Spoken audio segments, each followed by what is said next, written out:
Welcome back to my vlog mga kababayan, at bago tayo magsimula, please like, share, and subscribe na rin sa aking YouTube channel at paki-follow at share naman kung nagustuhan nyo tong video na to. Today's video, day off na naman po tayo mga kababayan, na buhay ng mga OFW, dapat i-enjoy natin ang life natin. And of course, nag-promise po ako sa anak ko na magbo-boating kami today, and ito nga, naghahanda na po kami para makapunta doon sa area kung saan kami magbo-boating.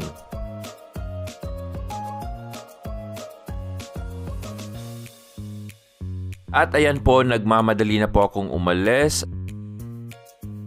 At mapapansin nyo mga kababayan at napakaganda ng panahon ngayon at good timing talaga sa activity na gagawin namin ng anak ko.